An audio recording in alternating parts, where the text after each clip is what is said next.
19 hours I had been calling into the dark, and the dark had given me nothing back. My voice was raw. My throat felt like I had swallowed broken glass, and the console in front of me flickered with every tremor that passed through the station's hull. Cradle ascent was dying around me, one system at a time, and I could feel it in the way the floor vibrated beneath my feet. That deep, sick shudder that tells you something structural has given way, something load-bearing, something that cannot be fixed while the station is still under fire. My name is VoidHFY. I am a communications officer, and I have served aboard this orbital defense station above the colony world Nathara Prime for 11 years. 11 years of sending messages, receiving messages, coordinating fleet movements and trade negotiations, and diplomatic pleasantries with species who smiled at us and told us we were valued partners in the galactic concord. 11 years of believing that the network I helped maintain would protect us when the time came. The time came. The network failed, and now I was screaming into static while my world burned below me. The Vakari had come without warning. Their war swarm dropped out of subspace in a staggered wave on the far side of Nathara Prime's largest moon, using its gravity well to mask their approach until they were already inside our detection perimeter. Hundreds of bioorganic attack vessels spreading across the orbital space like an infection. They did not announce themselves. They did not issue demands or ultimatums. They did not perform the ritual posturing that most hostile species engage in before combat. They simply began firing, and within the first 3 hours, the outer defense ring collapsed. 47 automated weapons platforms, each one representing decades of engineering and resource investment, reduced to expanding clouds of debris and silence. I broadcast the first distress signal 12 minutes after the attack began. Standard Concord emergency protocol. Wideband, encrypted, priority flagged with the highest urgency code available to a station commander. I sent it to the Galactic Concord's Emergency Response Bureau. I sent it to the Korvathi Military Pact, who had signed a mutual defense treaty with the Rathani people 40 years ago. I sent it to the Ilisi Trade Federation, who profited enormously from Nathara Prime's mineral exports and had promised us security guarantees in exchange for preferential pricing on strategic resources. I sent it to 7 other allied species who maintained diplomatic missions in our system. Nothing came back, not a single acknowledgement, not a single automated receipt confirmation, not even static shaped like an answer. I sent the signal again, and again, and again, every 15 minutes, on every frequency, in every encoding format I could configure. I rotated through diplomatic channels, military channels, emergency channels, and civilian channels. I even broadcast on open frequencies that any ship in transit might pick up.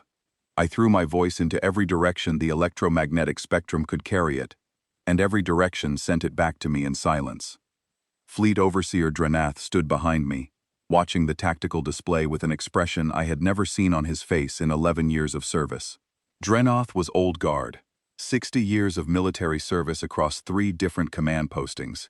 He had risen through the ranks during the Concord's expansionist period, when alliances were being forged and treaties were being signed, and the galaxy was organizing itself into a network of mutual obligations that was supposed to prevent exactly this kind of catastrophe. He had built his entire career on the foundation of those alliances, on the belief that the handshakes and ceremonies and joint military exercises were more than theater, that they meant something, that when the crisis came, the system would work. He stood there, watching the Vakari swarm tighten its grip around our world, and I watched the belief drain out of him like water from a cracked vessel, slowly at first. Then all at once. "Send it again," he told me. His voice was steady, his eyes were not. I sent it again. The second defense ring was failing. The reports came in from the gunnery stations in clipped, professional language that could not disguise the desperation underneath. Ring 2 had taken 14 direct hits from Vakari acid lance batteries. The organic projectiles, living munitions bred specifically for siege warfare, burned through our hull plating like acid through paper. Our armor was composite layered, designed to withstand kinetic impacts and directed energy weapons. The best military engineering the Rathani had produced in 3 centuries of spacefaring civilization. No one had planned for biological munitions that ate through metal at the molecular level and kept eating until they ran out of material to consume. 40,000 civilians were sheltering inside the station's inner ring, families who had been living in the orbital habitation sectors. Mining colony workers evacuated from the surface when the ground-side alerts went out. Children, elderly, medical patients who had been transferred from the surface hospitals when the first Vakari landing pods were detected. They were packed into compartments designed for half their number, sitting on floors and leaning against walls and holding each other in the dim emergency lighting, trusting that the people in uniform would find a way to save them. I could not look at the civilian readouts on my console anymore. Every time I did, I saw the population density numbers, and every number was a person, and every person was waiting for an answer that I could not give them. A child in compartment 17 had somehow gotten access to an internal comm terminal and was asking, in a small, clear voice, when the rescue ships were coming. A duty officer gently redirected the child away from the terminal, but not before I heard the question, and that question buried itself in my chest like a blade. "Overseer," said Corin, one of my junior officers. He was young, 2 years out of the communications academy. His hands were shaking where they rested on his console, but his voice was steady enough, and I respected him for that. Fear is not a failing. Failing to function despite fear is. Corin was functioning. Dreneth turned to him. "Speak." "The human monitoring frequencies, sir. Deep range. Their listening posts along the Terran border are 17 relay jumps from here, but their signal interception technology is rumored to be significantly more advanced than the standard Concord detection arrays. If we redirect the distress beacon to their monitored frequency bands, there is a chance, however small, that it reaches a human listening station." Drenath stared at him for a long moment. I could see the calculation happening behind his eyes. Not strategic calculation, something more painful than that. The calculation of a man deciding whether hope is a resource worth spending when you have almost nothing left. "We have no treaty with the humans," he said. "No trade agreement. No diplomatic framework beyond a single introductory exchange 4 years ago. A handshake, an exchange of cultural databases. Nothing binding, nothing that would obligate them to respond." "No, sir," Corin agreed. "They are 17 relay jumps away. Even with their faster transit capabilities, that is a minimum response time of several days, assuming they decided to come at all." "Yes, sir. And there is no reason to believe they would decide to come." Corin had no answer for that. Neither did I. But I was already reconfiguring the transmitter before Drenath finished speaking, because every other option had been exhausted, and despair makes you reach for things you would never consider in calmer moments. The Concord was silent. The Korvathi were silent. The Alissi were silent. Every species we had ever called an ally was either unable or unwilling to respond, and the only frequency I had not tried was the one that belonged to a species we barely knew. I locked onto the Terran deep space frequency band, a narrow slice of the spectrum that human listening posts reportedly monitored around the clock, and I sent the signal. It felt like throwing a stone into an ocean and hoping someone on the far shore would hear the splash. The distances involved were absurd. The probability of interception was negligible. But I sent it, and then I sent it again, and I kept my hands on the console and refused to stop. The station shook. Not the low-grade tremor I had grown accustomed to over the past 19 hours, but a massive grinding impact that knocked Corin off his feet and sent unsecured equipment sliding across the deck and crashing into the far wall. The lights died. Complete blackout for 3 seconds that felt like 3 years. Then they came back in emergency red, bathing the command center in a bloody glow that made everyone's face look like it was carved from rust. Hull breach alarm. Section 14, lower quadrant. The Vakari acid lances were getting through the inner armor layers. Drenath's 6 patrol corvettes, our entire remaining military force, our absolute last line of defense between the Vakari swarm and the 40,000 civilians depending on us, formed up in a defensive screen between the station and the approaching attack wave. 6 ships, each one roughly the size of a Vakari minor assault craft, each one carrying a crew of 30 who knew exactly what they were flying into. 6 ships against hundreds. It was not a battle plan. It was not even a delaying tactic in any meaningful strategic sense. It was a statement. A refusal to go quietly. A declaration that the Rathani would fight to the last ship and the last breath, because surrender was not going to save anyone, and dying on your feet is better than dying on your knees. I watched their formation on my display and felt something crack inside my chest. I knew those crews. I had spoken with them every day for years, routine check-ins and supply requests, and shore leave schedules, and complaints about the food in the mess hall, and stories about their families back on the surface. Ordinary conversations with ordinary people who were now flying into certain death because there was nothing else left to do. The first corvette, the Nathara's Shield, engaged a Vrakari attack cluster at close range. Its weapons were inadequate. Its armor was outclassed, but its crew fought with a ferocity that held the cluster for 90 seconds before the acid lances found the reactor housing, and the ship went dark. The second corvette, the Dawnkeeper, lasted 2 minutes. The third, a small ship called the Iron Spine, whose captain I had once shared a drink with at a promotion ceremony, rammed a Vrakari capital organism head-on at full thrust. The explosion lit up my scanner like a small sun, a blinding flare of released energy that overwhelmed my sensors before everything went quiet. 3 down. 3 remaining, and the swarm kept coming. Dranath put his hand on my shoulder. His grip was firm, the grip of a man who has made his decision and found his peace with it, but I could feel the tremor in his fingers. The involuntary signal of a body that has not yet accepted what the mind has already decided. "Valith," he said, "stop broadcasting. Begin recording final testimonies for the species archive. If anyone finds this station afterward, if anyone comes to pick through the wreckage, they should know what happened here. They should know who we were, what we tried to do, how long we held." I looked up at him. His eyes were steady, resigned. He had already accepted what was coming. "No," I said. He blinked. In 60 years of service, across 3 commands and 2 combat deployments, I doubt anyone had ever refused a direct order from Fleet Overseer Dranath. "No," I said again, louder this time, because the hull breach alarms were screaming, and the tactical display was a nightmare of red threat markers, and the 4th Corvette had just engaged, and I needed him to hear me over all of it. "I will not stop, not until the signal dies or I do, whichever comes first." He held my gaze for a long moment. Something passed between us, not insubordination, not conflict, something more fundamental than that, an understanding between 2 people who are both afraid and both refusing to let it matter. Then he nodded, once, and turned back to the tactical display. I kept broadcasting. The 4th Corvette fell, then the 5th. The 6th was damaged and drifting, its main systems offline, its hull cracked open in 3 places.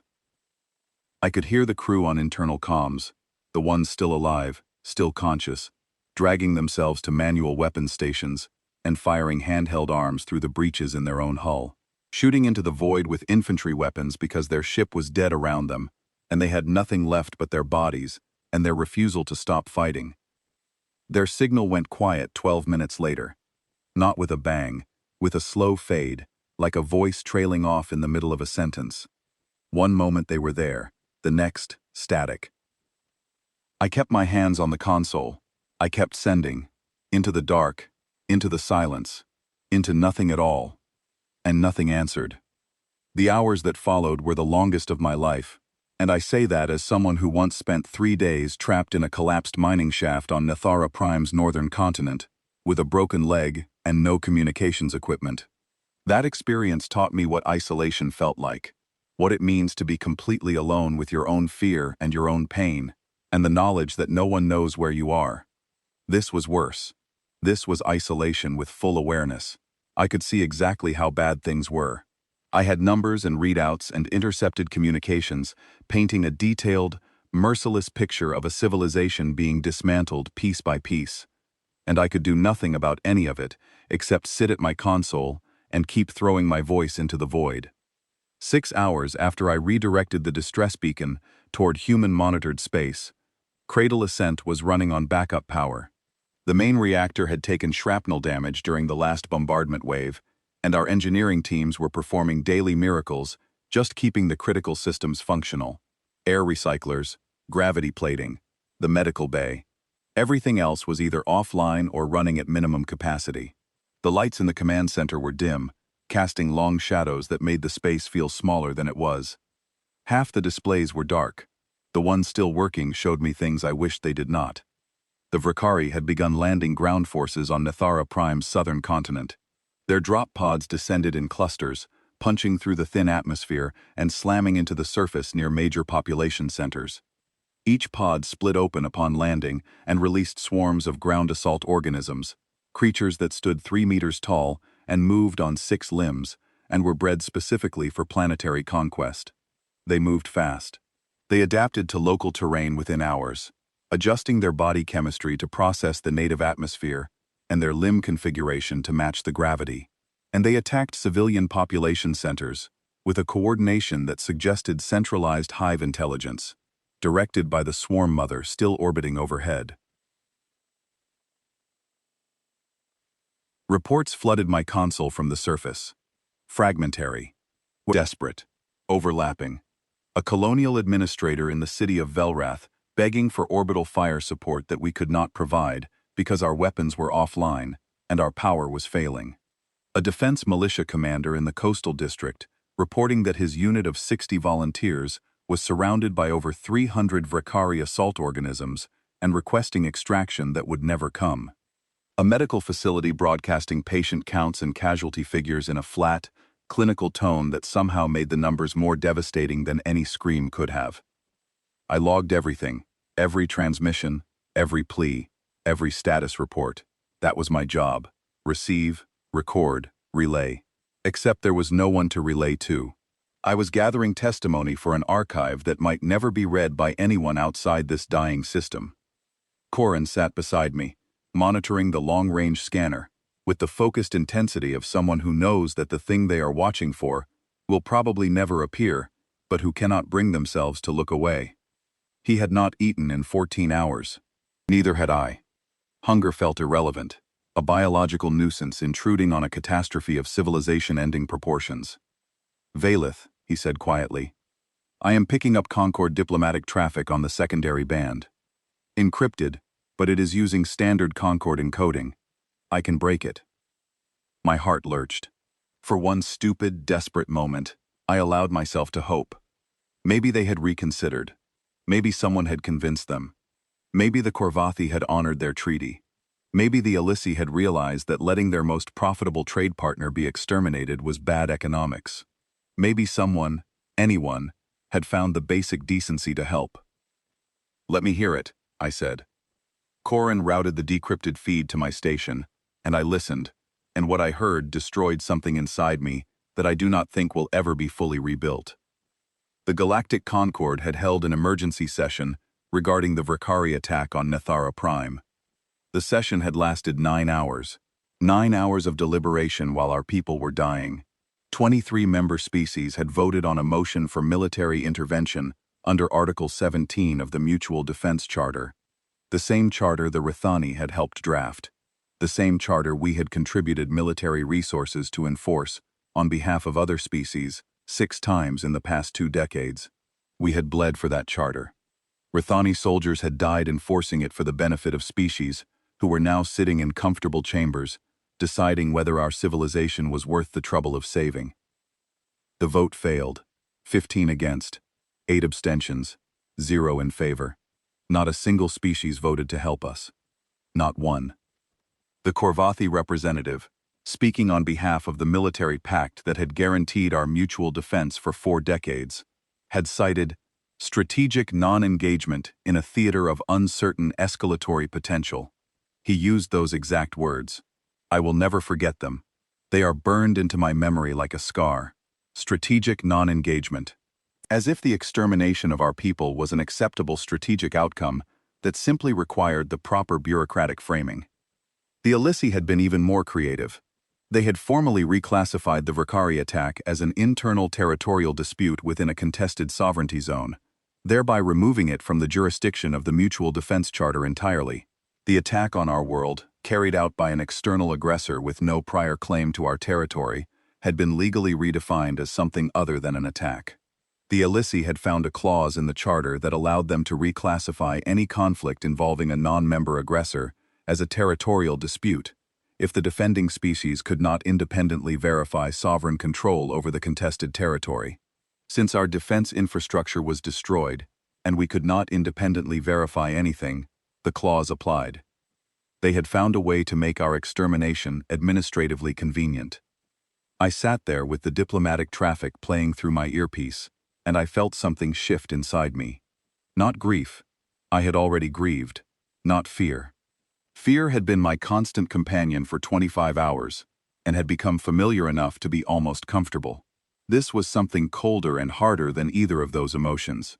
Something that settled into the deepest part of me, and told me, with absolute clarity, that every assumption I had ever made about the galaxy we lived in was wrong. Every alliance was conditional. Every treaty was temporary. Every promise of mutual defense was a calculation, and we had just fallen on the wrong side of the math. Dreneth was listening too. I could see it in his posture, the way his spine stiffened, the way his hands, clasped behind his back in the formal command stance he always maintained on duty, slowly tightened until the knuckles paled. He had given 4 decades of his career to the Concord specifically. He had been the one who pushed for Rathani participation in Concord military operations. He had personally commanded the task force that reinforced the Korvathi border during the Sirith incursion 8 years ago, losing 2 ships and 41 crew members, defending a species that had just voted to let his people die. He said nothing. He stood there, rigid and silent, and said nothing. There was nothing to say. Language is inadequate in the face of that kind of betrayal. On the surface, the situation continued to deteriorate.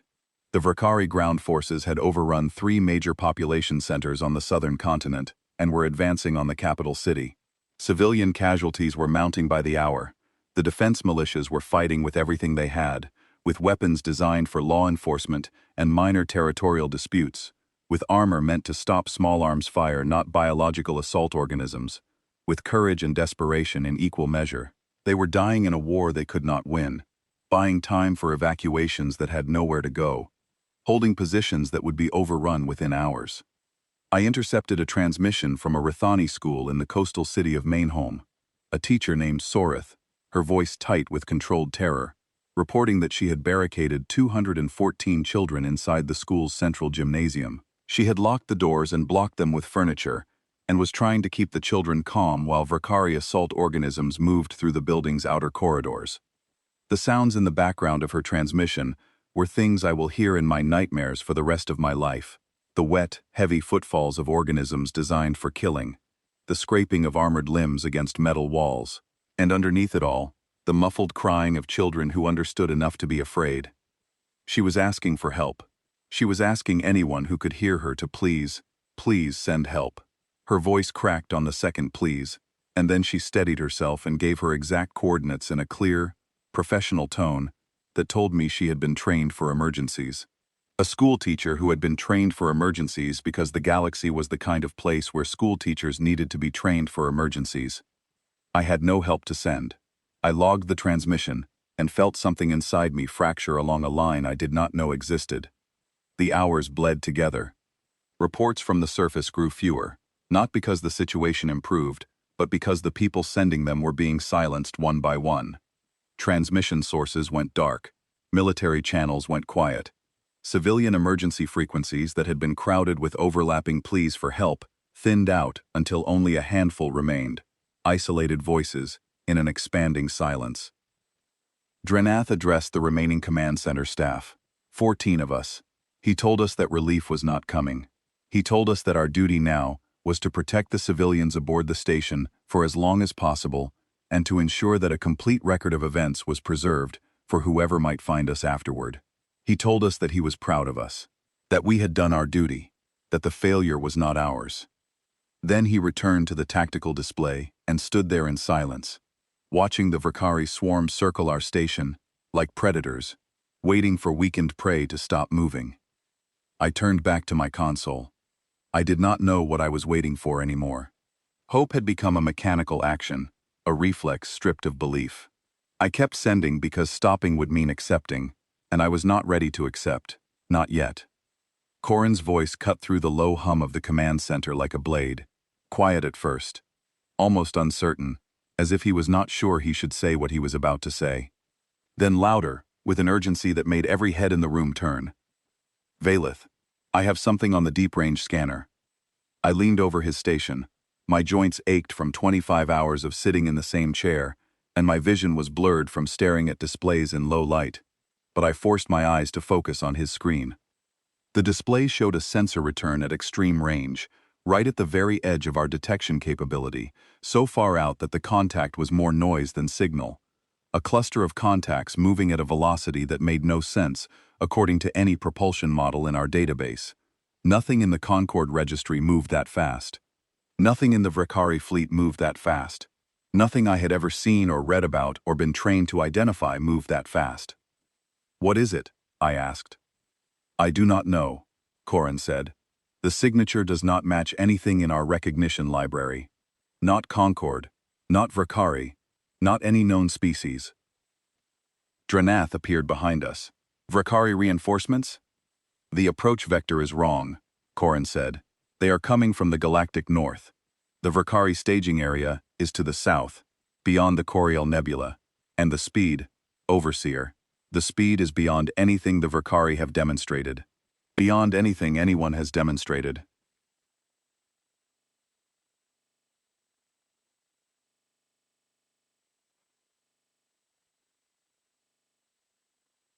I stared at the contacts. They were moving so fast that the scanner was struggling to maintain a stable track, the returns smearing across the display like light through water.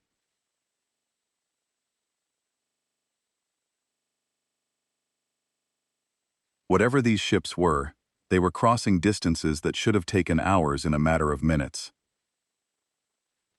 Then I saw it, buried in the sensor noise, almost invisible beneath the distortion caused by their sheer velocity. A transponder handshake, old format, low bandwidth, a simple identification pulse that repeated every 4 seconds in a pattern my console almost did not recognize because it was not in any Concorde frequency library. It was in the Terran frequency library. My hands went numb. The sensation started in my fingertips and spread upward through my wrists and into my forearms. A cold tingling that made my skin feel like it belonged to someone else. I checked the signal against the Terran encoding protocols that Corin had loaded when we redirected the beacon, checked it again, ran it through the decryption matrix a third time because I did not trust my own instruments, and I absolutely did not trust my own desperate, exhausted, half-broken mind. The handshake protocol was outdated by Terran standards, a legacy format from their early deep space exploration era, but it was unmistakable. Someone out there, moving faster than anything in our experience of the galaxy, was broadcasting a Terran military identification signal. I looked up at Dranath, and my voice came out in a whisper that I could barely hear over the pounding of my own heart and the continuous low moan of the station's overstressed hull plating. Someone answered. What happened next is something I will carry with me until the day I die, and if there is anything beyond death, I will carry it there too. Because what I witnessed in the minutes that followed rewrote everything I thought I understood about what a species can be. The contacts on the deep-range scanner resolved as they decelerated into our system. 1 became 3, 3 became 10, 10 became 31. 31 distinct vessels, holding a formation so tight and so precisely coordinated that at first, the scanner had read them as a single mass. They bled off superluminal velocity in a staggered cascade that bent the local geometry of space, each ship dropping below light speed in sequence, creating a rippling wave of transition events that lit up the scanner like a string of detonations. And then they were there. They emerged from nothing. One moment, empty space. The next, a fleet. The transition was so sudden, so violent in its defiance of the distances involved, that every alarm system on the station triggered simultaneously. Proximity warnings, collision alerts, unidentified contact notifications, all of them screaming at once because 31 warships had just materialized at close range without any of the approach signatures that our detection systems were designed to track. But I was not listening to the alarms.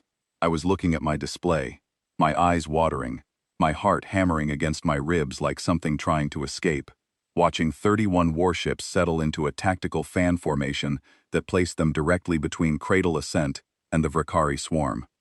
I had seen warships before, Corvathi frigates with their elegant swept hulls and redundant shield arrays, Elyssi patrol cruisers, sleek and fast and designed more for intimidation than actual combat. Even the Vrakari capital organisms, those massive bioorganic nightmares that had been systematically dismantling our civilization for the past 25 hours. I had studied warship design as part of my communications training. I thought I understood what a warship was, what a warship looked like, what a warship was supposed to be. I was wrong.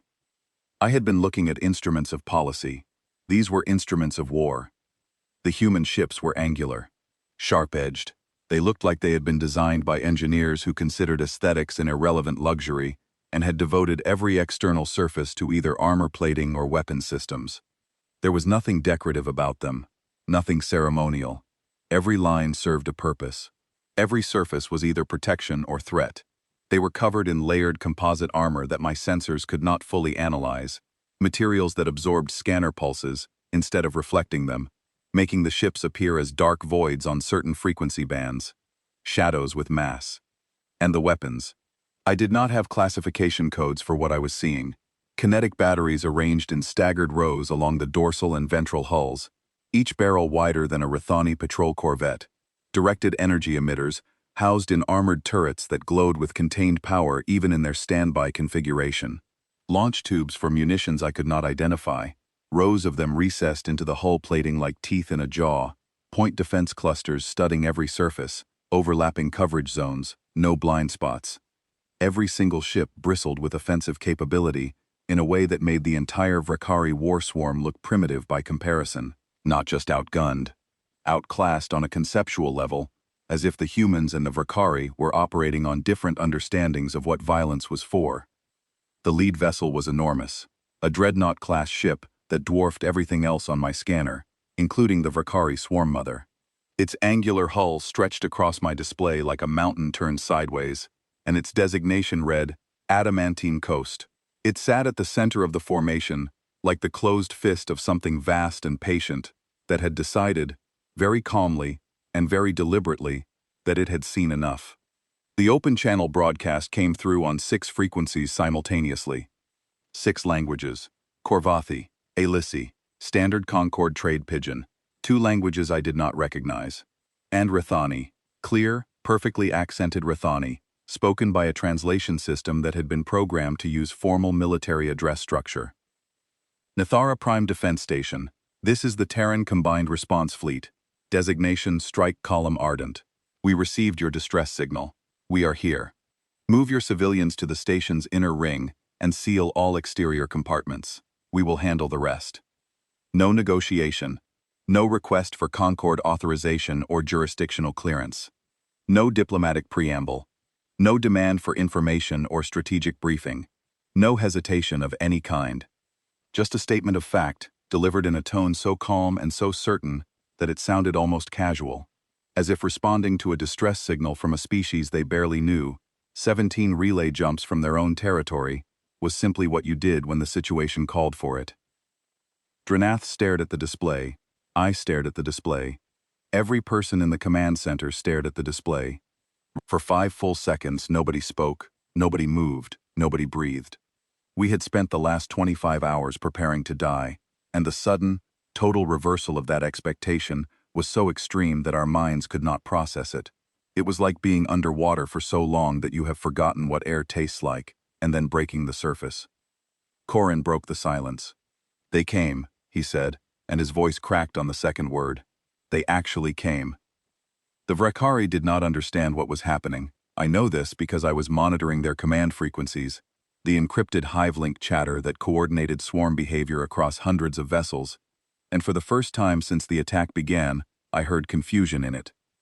The swarm mother was receiving sensor data about 31 unknown vessels that had appeared without warning inside its operational perimeter, and it was trying to categorize them, trying to cross-reference their signatures against its biological threat database, trying to determine if these new contacts were prey, predators, or something else entirely. It found nothing. The Vrakari had never encountered humans in combat.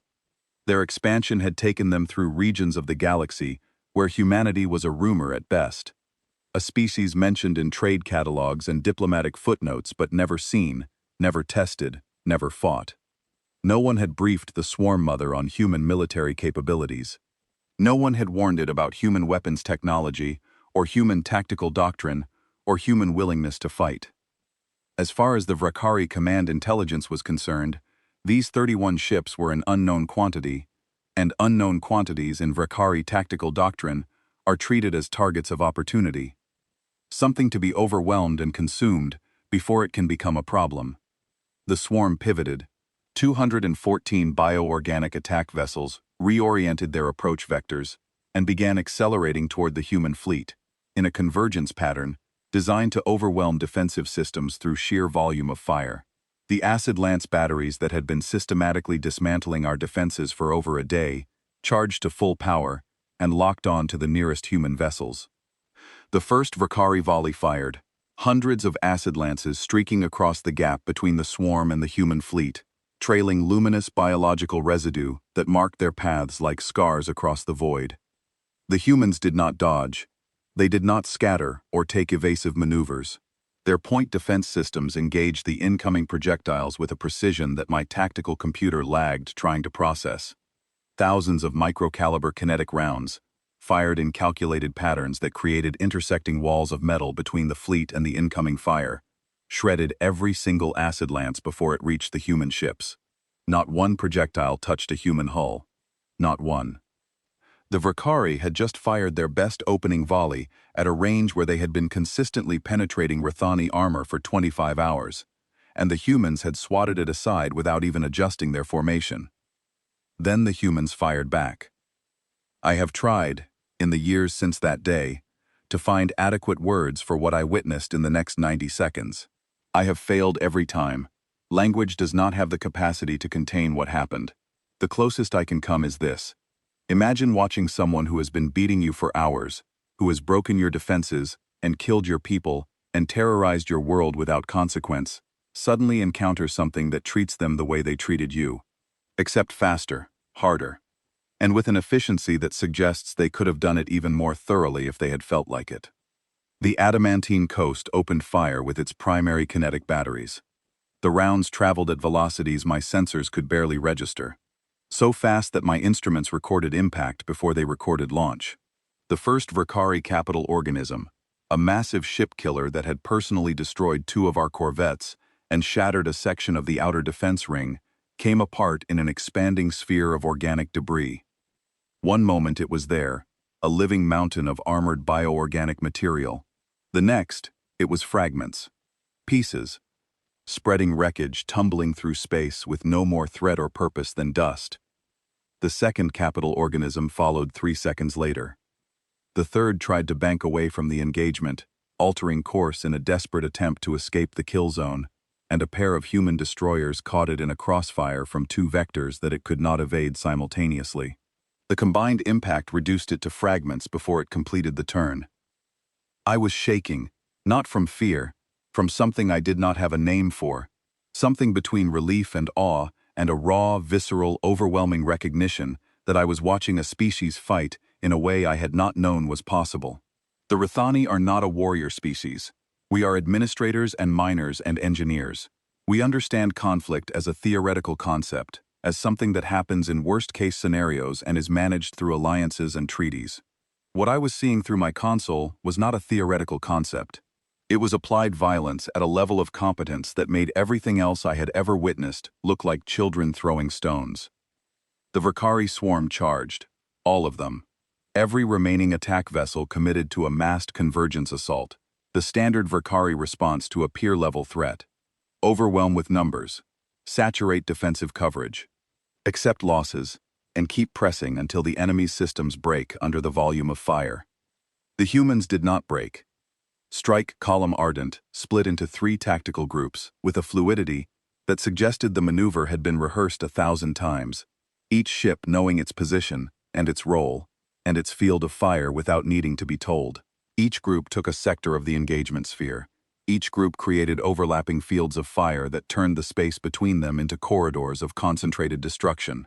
Kill zones where every possible angle of approach was covered by multiple weapons batteries from multiple ships. The Vrakari poured into those corridors because their tactical doctrine, their biological programming, gave them no other option. They were swarm predators. They attacked in mass. They could not conceive of a response to mass attack that turned their own numbers against them. And so they died. By the dozens. By the score. Capital organisms and assault frigates and boarding craft and drone clusters, all of them feeding into kill zones that the humans had constructed with mathematical precision, and being destroyed so efficiently that the debris itself became an obstacle course. Directed energy weapons carved through bioorganic hulls that had shrugged off our heaviest military-grade munitions. Kinetic batteries punched through armor plating that our weapons had failed to even dent. Missile salvos penetrated the outer shells of Vakari vessels and detonated inside, and the secondary explosions chained through their organic systems in cascading failures that tore the ships apart from within, each internal detonation triggering the next, until the entire organism came apart in a ripple of self-destruction. The hive-link chatter changed. I heard it happen in real time, monitoring the Vakari command frequencies with the professional detachment of someone who is watching the impossible happen and has decided to document it rather than question it. Confusion became alarm. Alarm became something I had never heard in Vakari communications before. Not in any recorded engagement in Concord military archives. Not in any intelligence briefing I had ever studied. Panic. The Vakari were panicking. These creatures that had descended on my world with casual contempt, that had treated our defenses as minor inconveniences and our people as something beneath consideration, that had methodically dismantled our orbital infrastructure and invaded our surface, and killed our soldiers, and terrified our children without any apparent concern that someone might object, were panicking. Because they had never fought anything like this. They had chosen us because we were weak, because no one would come for us, because the math said we were a safe target with no capable allies and no meaningful military deterrent. The math had not accounted for humans. A human destroyer, designated Pale Vigil on my tactical display, took a direct hit from a Vakari acid lance that penetrated its forward armor plating. The damage was significant. I saw atmosphere venting from the breach, a thin white plume that crystallized instantly in the vacuum and caught the light of distant stars. I saw secondary systems failing across the ship's profile, power fluctuations and sensor dropouts that indicated internal damage spreading from the impact point. The Pale Vigil did not retreat. It did not fall back to a safe distance or request cover from the rest of the fleet. It redistributed power from non-essential systems, sealed the damaged sections with emergency bulkheads, and kept firing. The crew of that ship was fighting with a hole in their hull, breathing recycled air from backup systems, while damage control teams worked in corridors open to vacuum, and they did not stop. They did not slow down. They did not even change their tactical posture. They held their position between the Vakari and our station, and they kept shooting with everything they had. I watched a human frigate called the Kestrel Dawn accelerate directly into a cluster of Vakari boarding vessels that were attempting to reach cradle ascent. It closed to a range so short that my console classified it as a collision warning and hit the boarding cluster with weapons designed for ship-to-ship combat at distances measured in meters rather than kilometers. The boarding vessels disintegrated.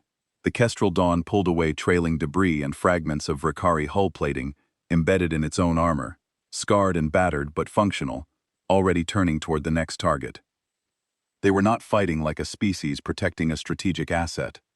I understood that now, with a clarity that felt like revelation. Strategic calculations produce cautious behavior, measured responses, cost-benefit analysis, acceptable loss ratios. What I was watching was not strategic. It was something deeper. Something that came from a place inside the human species that their military doctrine could not fully explain, and their diplomatic protocols could not fully contain. These humans were fighting like people who had heard someone screaming for help and had decided, on some fundamental level that transcended politics and self-interest, that they were going to make the screaming stop. Whatever it cost, however long it took. The Vakari Swarm Mother, the central command organism of the entire fleet, the biological brain that had planned the attack on Nathara Prime and directed every movement of every vessel in the swarm, attempted a final desperate strategy.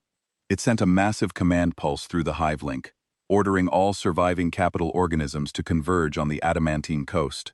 47 of them, the largest and most heavily armored ships remaining in the swarm, pivoting as one toward the human dreadnought. Destroy the command vessel, the logic went. Remove the coordination node. the rest would fragment. The adamantine coast did not evade. It did not call for support. Its weapons batteries rotated to cover every approach vector, and it began firing with a rate and accuracy that my tactical computer stopped trying to calculate entirely. The processing load exceeded its parameters. Capital organisms died. One by one, they threw themselves at the dreadnought with the blind persistence of creatures following a biological imperative they could not override. And the dreadnought dismantled them with the methodical precision of a species that understood warfare on a level that the Vrkari, for all their biological engineering and swarm intelligence, simply could not match. 12 reached weapons range. 7 managed to fire. 2 scored hits on the dreadnought's outer armor. Neither penetrated. The armor held. The ship held. Everything held. When the last capital organism went dark, the adamantine coast had not moved from its position.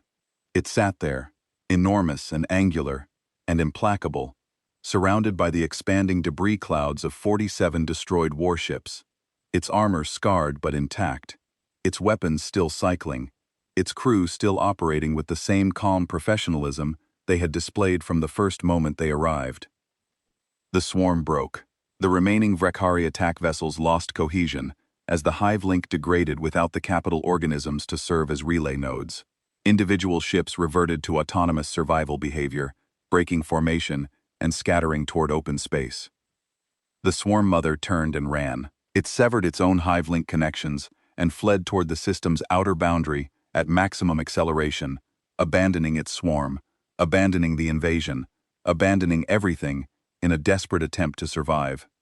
2 human frigates detached from the main formation and pursued. They caught it at the edge of the gravity well and disabled it with surgical strikes that crippled its propulsion and weapons without destroying the organism. They wanted it alive. They wanted it intact. Not for cruelty, for intelligence, for evidence, for proof. The hive link collapsed entirely. Across the battlefield, every remaining Vrkari vessel stopped.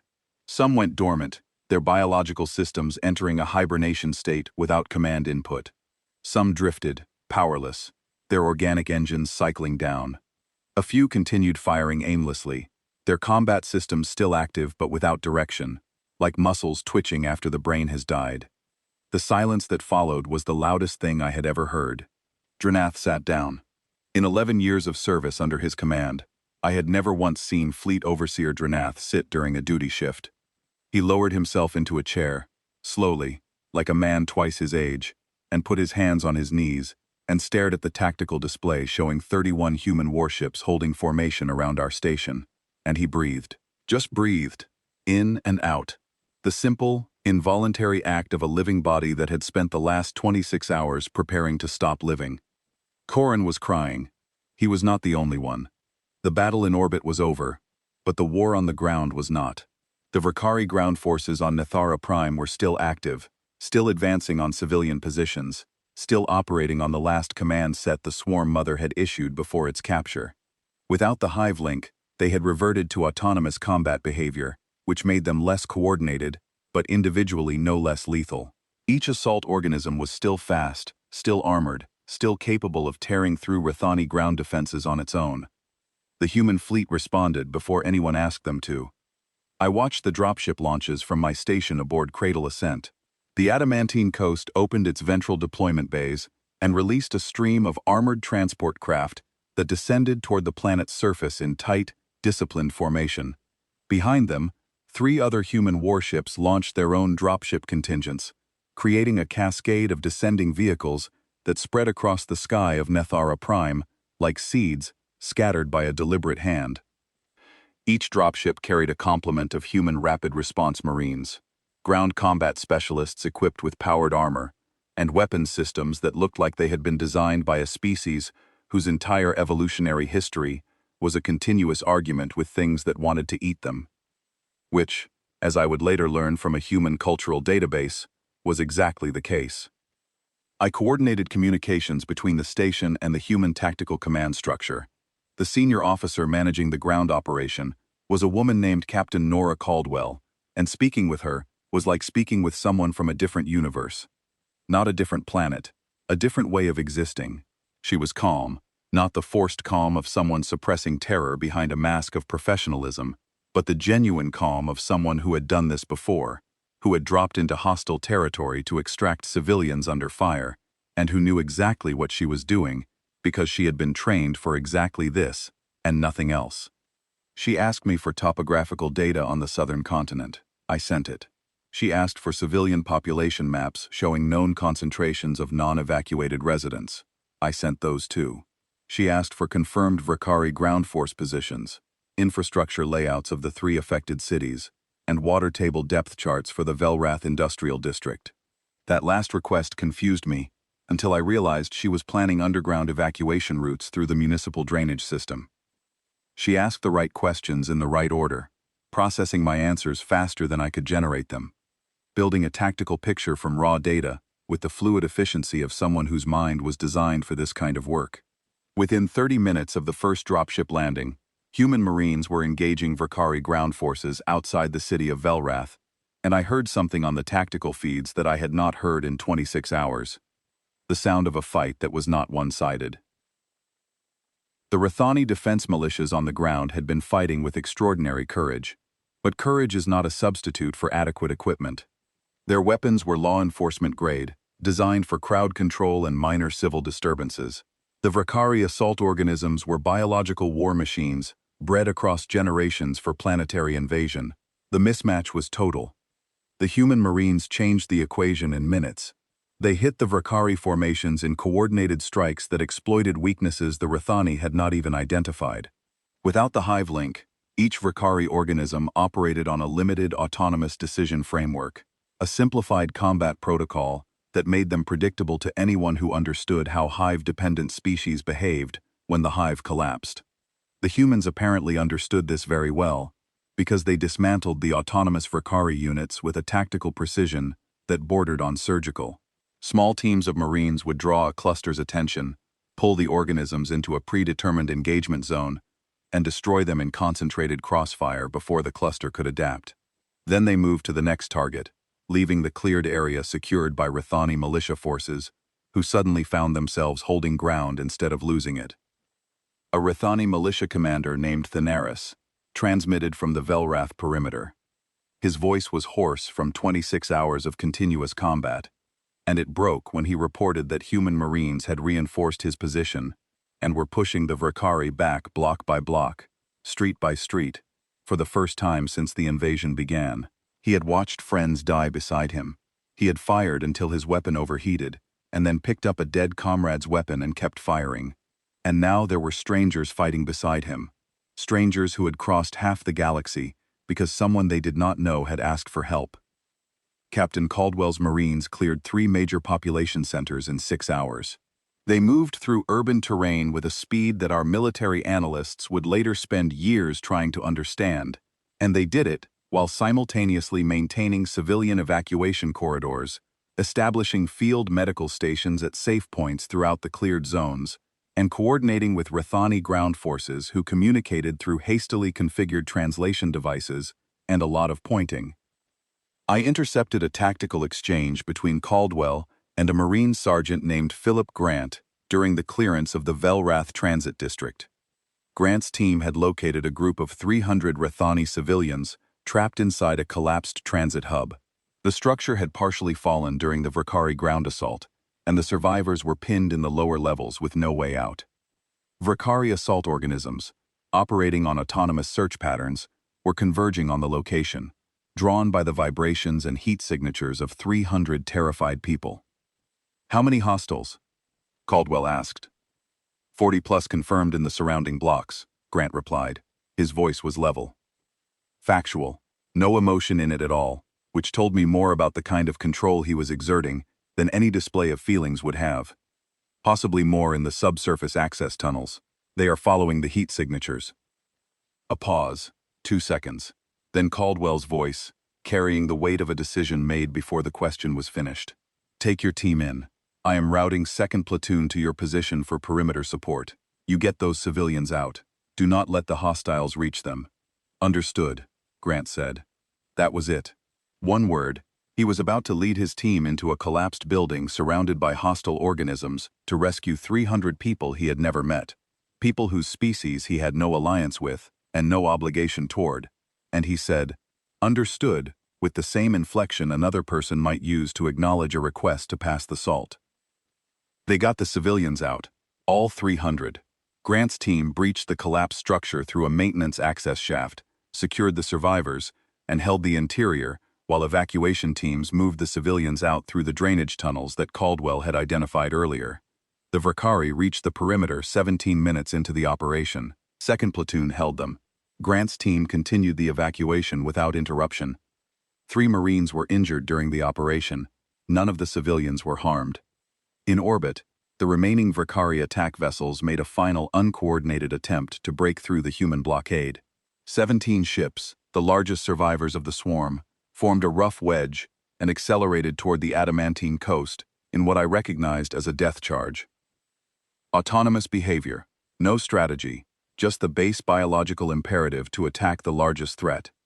The same instinct that had made the Vakari successful against species who could be overwhelmed by brute aggression.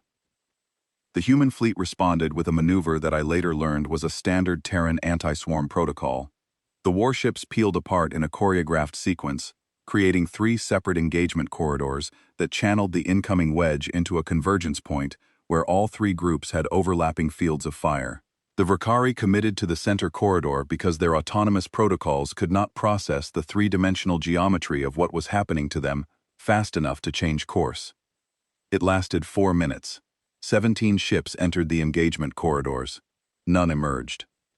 On the surface, the last organized Vakari resistance collapsed, without orbital reinforcement, without hive link coordination, without the swarm mother to provide strategic direction. The remaining ground forces fragmented into isolated pockets that the combined human and Rithani forces systematically neutralized over the following hours. During the final phase of ground operations, one section of Cradle Ascent's hull, weakened during the initial Vakari bombardment and subjected to additional stress from the battle that followed, suffered a delayed structural failure. An interior bulkhead in the civilian sector collapsed without warning, trapping 19 Rithani civilians in a compartment that was rapidly losing atmosphere through microfractures in the outer hull. A human engineering team aboard the adamantine coast, originally tasked with maintaining the dreadnought's weapons systems during combat operations, intercepted the internal distress signal from the trapped compartment. Rescue was not their job. Their assignment was weapons maintenance. They were supposed to be recalibrating kinetic battery targeting arrays, not cutting through wreckage on a damaged alien space station. They came anyway. They crossed from the adamantine coast to Cradle Ascent in a utility shuttle, carrying cutting equipment, emergency atmosphere generators, and portable structural bracing. They reached the damaged section, assessed the collapse pattern, identified a path through the wreckage, and started cutting. It took them 40 minutes. The compartment was losing air the entire time, the pressure dropping incrementally as the microfractures widened under structural stress. The approach path was unstable. Debris shifted continuously. Secondary collapses were a constant threat. A human engineer named Claire Dunning was the first one through the breach. She squeezed through an opening barely wide enough for her shoulders and entered the damaged compartment to find 19 civilians, 6 of them children, huddled together in a space that was growing colder and thinner with every passing minute. She assessed the situation, established a priority evacuation order, and began moving people through the breach to safety. On her 3rd trip through the opening, a support beam that had been bearing the weight of the collapsed section above shifted. It came down across her shoulder and back with enough force to drive her to the deck. She went down. For 2 seconds, she stayed down, and I learned later that in those 2 seconds, she cataloged her injuries, decided she could still function, and chose to continue. She got back up and kept evacuating civilians. All 19 were extracted. All 19 survived. I met Claire Dunning afterward in the station's medical bay, where a Rethany field medic was examining her injuries.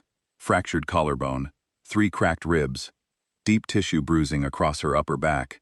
She was in visible pain, her jaw tight and her breathing shallow, but she was also smiling, a tired, genuine smile that crinkled the corners of her eyes. She was smiling because everyone had made it out. I stood beside her treatment bench and looked at this human. This stranger, who had crossed the galaxy to fight someone else's war and had then broken her own bones, saving people she would never see again. And I asked her the question that had been pressing against the inside of my skull since the moment the human fleet appeared on my scanner. Why did you do it? She looked at me, not with confusion exactly, more like surprise, as if the question itself was unexpected, not because it was difficult, but because the answer was so obvious to her that she had not considered the possibility someone would need to ask. You called for help, she said. 4 words, that was her entire explanation. 4 words spoken by a woman with a broken collarbone and cracked ribs, sitting in a medical bay on a space station that belonged to a species she had met for the first time that morning. 4 words that contained, in their simplicity, everything I needed to understand about what had just happened, and why. For Claire Dunning, the reasoning was self-evident. Someone had called for help. Therefore you help. The idea that this required further justification was not just unnecessary, it was incomprehensible. The battle was over.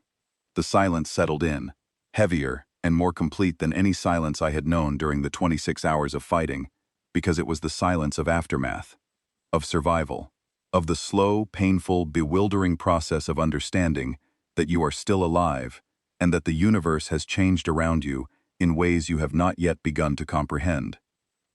Cradle Ascent was battered. Entire sections were sealed off, uninhabitable, open to vacuum. The structural damage would take months to fully assess, longer to repair. But the inner ring, where 40,000 civilians had sheltered through the longest night in Rithani history, was intact. The air recyclers were running. The gravity plating was stable, the lights were on, people were alive. Nathara Prime was scarred. 3 cities had sustained devastating damage. The southern continent's infrastructure was in ruins. The environmental impact of the Vrkari biological assault would take years to measure and decades to remediate. But the planet was still ours. The Vrkari were gone. And in the cities that had been under siege, Rithani civilians were emerging from shelters and collapsed buildings and underground bunkers to find human Marines standing guard over their streets, weapons ready, scanning for threats that had been eliminated hours ago but might return. Recovery operations began immediately, run by human logistics teams that had traveled with the combat fleet and were deploying before the last Vrkari organism had been neutralized. Medical supplies, emergency shelter materials, atmospheric processors for areas where the air quality had been compromised, food synthesizers calibrated to Rithani nutritional requirements, which told me that someone in the Terran Combined Command had taken the time, during the 4 hours between receiving our distress signal and launching the fleet, to research what our species ate and pack the appropriate equipment. They had brought humanitarian supplies alongside their missiles. They had planned for the aftermath before they even arrived.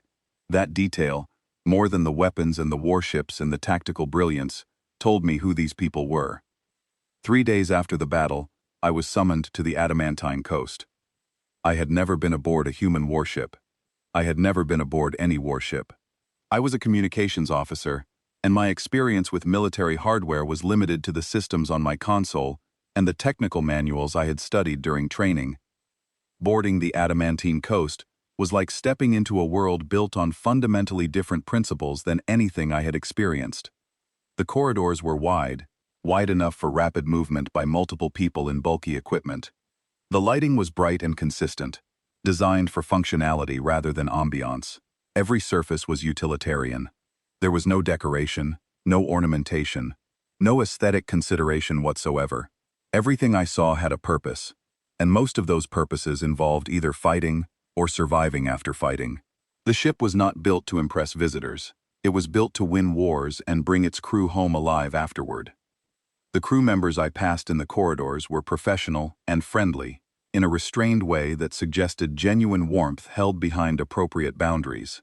They nodded to me. A few smiled. One young officer, barely older than Corin, stopped to ask if I needed directions and walked me to the Admiral's office personally, making casual conversation about the recovery efforts on the surface and asking how the civilian evacuees were doing. Admiral Grace Harlow met me in her command office. It was a spare room, a desk, 2 chairs, a display screen showing real-time status reports from the ongoing recovery operation, a single coffee mug with a dark ring stain on the desk surface. No personal items, no trophies, No ceremonial displays of rank beyond a small pin on her collar, that I would later learn represented 32 years of service. She stood when I entered and extended her hand. I had been briefed on the human greeting ritual, so I took it. Her grip was firm and dry, her eyes were steady, the color of dark metal, set in a face that bore the particular tiredness of someone who has been making life and death decisions without pause for several days, and is not going to let any of it show. "Officer Sohn," she said, "please sit down." I sat, she sat, and for a moment, we simply looked at each other across the desk, two representatives of two species that had barely spoken before this week, linked now by something that neither diplomacy nor war had created, something more basic than either. "Admiral," I said, "I have been asked by Fleet Overseer Dreneth to express the profound and enduring gratitude of the Rithani people for your intervention. He wanted to deliver this message himself, but he is currently overseeing the evacuation of the station's damaged sections and could not leave his post." "I understand," she said. "Overseer Dreneth has been in communication with my logistics coordinator throughout the recovery operation. He is a dedicated officer. Your people are fortunate to have his leadership." "Yes," I said. Then I paused, because the prepared diplomatic statement was finished, and the real question, the one that had been pressing against the inside of my teeth for 3 days, was demanding to be spoken. She saw it. Her expression did not change, but something in her eyes shifted. A readiness, an awareness that the formal portion of this meeting was over and the real conversation was about to begin. "Ask," she said. So I asked, "Why did you come?" The question occupied the air between us. I watched her face, looking for the calculation, the strategic framing, the diplomatic formula that would explain why a military power with no treaty obligations, no trade agreements, no strategic interests in our region of space, had burned fuel, spent ordnance, risked ships, lost crew members, and diverted 31 warships from their assigned operational duties to fight someone else's war. "Your distress signal was received by Deep Space Monitoring Post 11, she said, "one of our listening stations along the Terran border. The signal was flagged by automated systems, authenticated by the duty officer, and forwarded to Terran Combined Command. A response fleet was authorized within 4 hours of receipt." 4 hours, I repeated. 4 hours.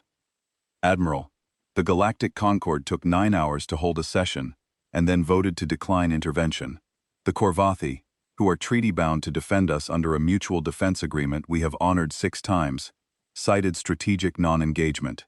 The Alissi reclassified the attack as an internal territorial dispute to avoid their contractual obligations. These are species who have known us for decades, who trade with us, who have sat at our diplomatic tables and called us partners and allies and friends." I paused to control my voice, which wanted to shake and which I would not allow to shake in front of this woman who had saved my world. "You authorized a fleet response in 4 hours."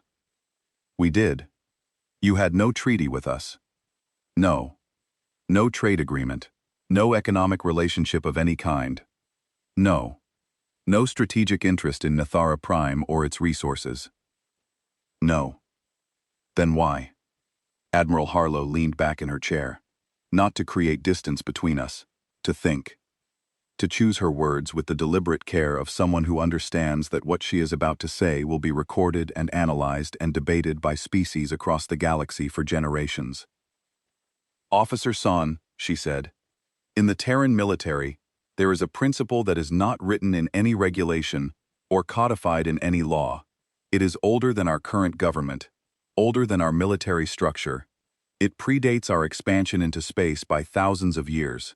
It goes back to a time when humans sailed wooden ships across oceans they could not see the other side of, and the only thing that kept them alive in storms and shipwrecks and hostile waters was the knowledge that if they sent a distress signal, someone would come.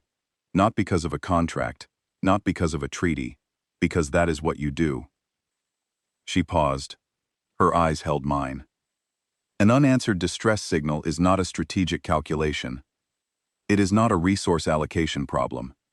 It is not a question to be debated in a committee, or voted on by representatives, or weighed against competing priorities.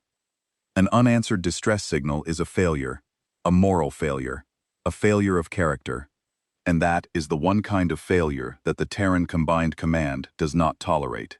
Not from its officers, not from its crews, not from itself. I sat with that. I turned it over in my mind, examining it from every angle, testing it against every framework of interspecies relations I had been trained in, and every model of galactic politics I understood. I was looking for the hidden clause, the condition, the unspoken expectation of future reciprocity that would make this gesture make sense within the system of leverage and advantage and calculated self-interest that governed every relationship in the galactic concord. I could not find it, because it was not there. There was no hidden clause, no expectation, no leverage play, just a principle, older than starships, older than nations, older than any alliance the Concord had ever built, that said you do not let someone die alone in the dark if you have the power to prevent it. You lost people, I said quietly. 3 of your crew members were killed during the orbital engagement. 7 more were injured in ground operations. Your engineer, Claire Dunning, fractured her collarbone and cracked 3 ribs, rescuing 19 civilians she had never met. I am aware of every casualty. Those lives, that cost. For a species you barely know. For a world that gives you nothing. For people who cannot repay what you have done. Admiral Harlow looked at me, and something in her expression shifted. It was not offense at the implication that human lives required justification. It was something closer to sadness, not for herself, not for the crew members lost, for me. For the fact that I lived in a galaxy where the concept of helping someone because they needed help was so foreign that it required this much explanation. Officer Sohn, she said, I am going to tell you something, and I want you to understand that I mean it with complete respect for you, your people, and every species in the Concord. I nodded. The galaxy you have built out here, the civilization governed by the Concord, and its treaties, and its mutual defense charters, and its trade agreements, operates on a principle of transactional obligation. You help those who can help you. You protect those whose protection benefits you. You answer distress signals from species whose continued existence serves your strategic interests. You invest in alliances that produce returns. You honor treaties that cost less than they earn. This is considered rational, efficient, sophisticated. And it works, most of the time, for most purposes. She leaned forward, and her voice dropped half a register. Until it does not.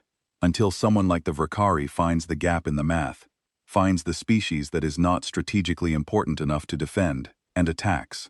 And then the entire system fails, because the system was never built on a foundation strong enough to hold when the math stops working. She paused again. We do not run that math. We do not calculate the strategic value of responding to a cry for help. We do not hold a vote.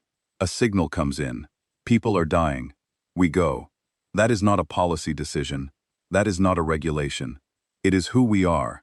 It is what we spent 10,000 years of bloody, painful, sometimes glorious history learning how to be. And the day we stop doing it, the day we start calculating whether the people screaming for help are worth the fuel and the ammunition and the risk, is the day we stop being worth the name we carry. I sat in silence for a long time, not because I had nothing to say, because what she had said required silence. It required space. It was the kind of statement that rearranges the architecture of the way you think, and you need to let it settle before you can respond to it honestly.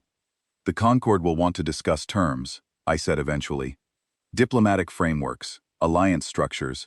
They will want to formalize your involvement in this region and integrate it into the existing treaty architecture. I am sure they will. What will you tell them? A slight smile crossed her face. Brief, sharp, not unkind, but not willing to pretend. I will tell them what I have told every bureaucratic body that has ever approached us after a crisis they chose to ignore. I will be diplomatic about it. But I will also be clear. She stood. I stood with her. We faced each other across the desk, and I understood, in that moment, that this conversation would define the relationship between our species for generations. Not the treaties that would follow, not the trade agreements or the diplomatic missions or the joint military exercises. This conversation, these words, this room. Officer Sohn. Go back to your station. Take care of your people. Rebuild your world. When you are ready, if you want to talk to us about a formal relationship, our door is open. We will be happy to listen." She held my gaze. "But understand something. We did not come here to build an alliance. We did not come here to establish a military foothold or secure a trade route or expand our sphere of influence. We came here because you were in trouble and no one else was coming. If we never speak again, if we never sign a single agreement, if your world and mine remain strangers for the next 1,000 years, we will still have done the right thing. And for us, that is enough." I returned to Cradle Ascent through corridors that were still being repaired, past work crews of Rithani and human engineers collaborating on structural reinforcements, through a combination of technical diagrams and enthusiastic hand gestures, past medical bays where Rithani doctors were treating human patients with hands that trembled with gratitude, past civilian compartments where children who had spent a day and a night waiting to die were now sleeping peacefully because someone had come for them. I walked through my station, and I felt something I had not felt in days. Not relief exactly, something deeper, something that did not have a name in the Rithani language, and that I suspect does not have a name in most languages, because it is not a feeling that most species have had reason to develop a word for. The feeling of discovering that the universe contains something better than you believed was possible. I sat down at my console. I took a breath, and I began composing a message. Not a distress signal, not a plea for help, not a request for negotiation, or a diplomatic overture, or an expression of formal gratitude. A report. I sent it to the Galactic Concord, to the Korvathi Military Pact, to the Alysi Trade Federation, to every single species that had received our distress signal 26 hours before the humans arrived, and had chosen, through vote or silence or bureaucratic reclassification, to let us die. The message was a full accounting, every detail, every timestamp, every decision and every failure, the moment the Verkari attacked, the 19 hours I spent broadcasting distress signals, the Concord emergency session, the vote, 15 against, 8 abstentions, 0 in favor, the Korvathi refusal, the Alysi reclassification, the deaths of our corvette crews, the invasion of our surface, the teacher in Mainholm, with 200 children in a gymnasium. Every fact, presented without editorial comment, without accusation, without anger, just the record. And then the other part of the record, the human signal, the 4-hour response time, the 31 warships emerging from nothing, the battle, the ground operation, the 3 human crew members who died fighting a war that was not theirs, defending a species they owed nothing to, in a system that offered them nothing in return, the 7 Marines injured on the surface, the engineer who broke her own bones pulling our children from wreckage. I included the text of the open channel broadcast that had been the first thing any of us heard from the species that saved our world. The words that a human fleet commander had chosen to speak to a dying station full of strangers across a gulf of distance and difference and mutual ignorance that should have made intervention impossible. "We received your distress signal. We are here." I sent the message. Then I sat back and watched my console glow in the restored lighting of a station that was damaged and scarred, and very much still alive. And for the first time in what felt like a lifetime, I was not waiting for an answer. I did not need one. The message was not a question. It was a mirror, and every species in the Concord was about to look into it. They would see themselves. They would see what they did and what they failed to do. They would see the treaties they built and the promises they made, and the moment those promises were tested and found empty. They would see the architecture of a galactic civilization constructed on the principle that help is a transaction, that safety is a commodity, that loyalty is a function of leverage, and they would see what happens when that architecture encounters a crisis it was not designed to handle. And then they would see the humans, a species with no treaties, no obligations, no strategic interests, no reason at all, by any calculation the Concord's most sophisticated diplomatic models could produce, to intervene. A species that came anyway, that fought, that bled, that died, not for profit, not for power, not for influence, or territory, or resources. Because someone called for help. The Rathani will remember. Not just the battle, not just the warships or the weapons, or the terrifying competence of a species that fights like it was born doing nothing else. We will remember the principle, the idea, so simple that the most advanced civilizations in the galaxy could not conceive of it, that help is not a transaction, that courage is not a currency, that the measure of a species is not what they do when it profits them, but what they do when it costs them everything and gains them nothing. The humans came roaring from the void. They came for us. They came because we called, and because that was enough. And the galaxy will never be the same.